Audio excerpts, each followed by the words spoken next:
వాళ్ళకేందంటే అది అలుసుగా అవుతుంది. అవును. ఈ రోజున చూస్తుంటే ఎంత ఘోరంగా అంటే వాళ్ళని బట్టలు ఇప్పదీసి అంటే ఒక నిర్ణయానికి వచ్చి ఒక మతానికి సంబంధించిన వాళ్ళని ఏరుకొని అక్కడ వాళ్ళని అత్యంత పాశవికంగా కాల్చి చంపడం అనేది మాత్రం నిజంగా హేయమైన చర్య.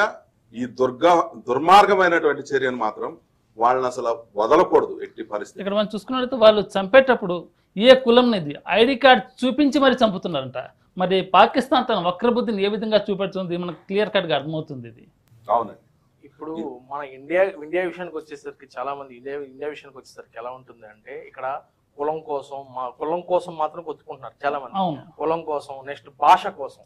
ఎవరు కూడా తమ ఇండియన్ లో ఒక హిందువుని వాళ్ళు చంపింది ఒక హిందువుని అంటే వాడు ఏం చేశాడంటే బట్టలు ఇప్పి మన హిందువులకి ఉన్నది ఇక్కడ ముస్లింస్ సుంతి చేస్తారు తెలుసు కదా, ఆ సుంతి చేసింది చూసి మరి వాడు హిందూ అని కన్ఫర్మ్ చేశాక వాడు పైశాచికత్వం చూపించాడు. ఎంత క్రూరంగా అతి క్రూరంగా చంపాడు వాడు. ఎందుకంటే ఇలాంటి వాళ్ళని మనం ఇప్పటికైనా ముస్లిం పెద్దల ముందు బయటికి రండి.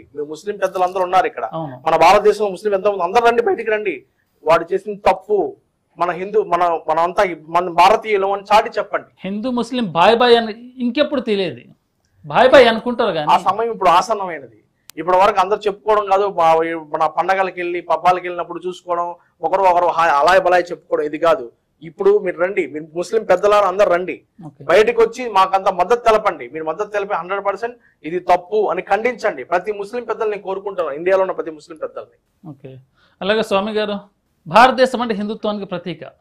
మరి వాళ్ళు హిందుత్వాన్ని ఏరి మరి చంపుతున్నారు. పాకిస్తాన్ టెర్రరిస్టులు కావచ్చు, పాకిస్తాన్ ఆర్మీ కావచ్చు, పాకిస్తాన్ గవర్నమెంట్ కావచ్చు.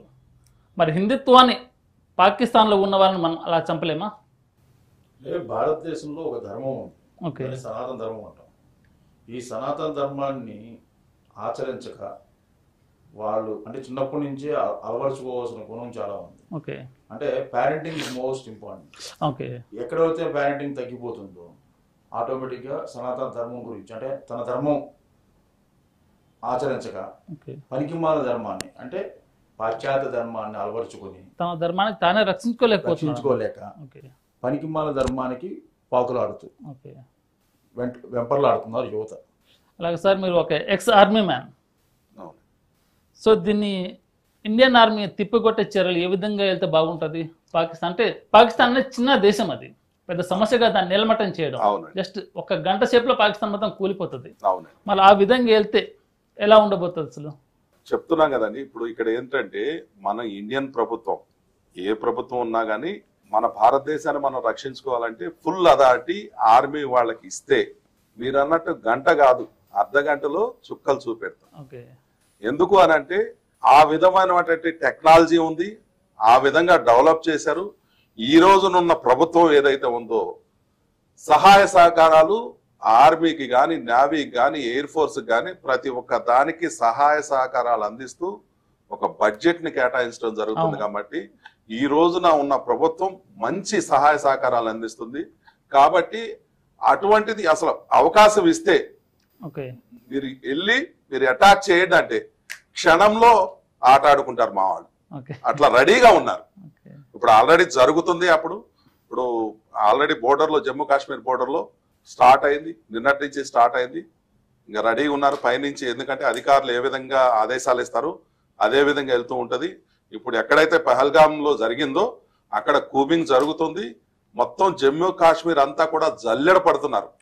జల్లెడ పట్టి ఇప్పుడు దాదాపుగా ఒక 150 మంది ఉగ్రవాదులు ఉన్నారని చెప్పేసి సమాచారం.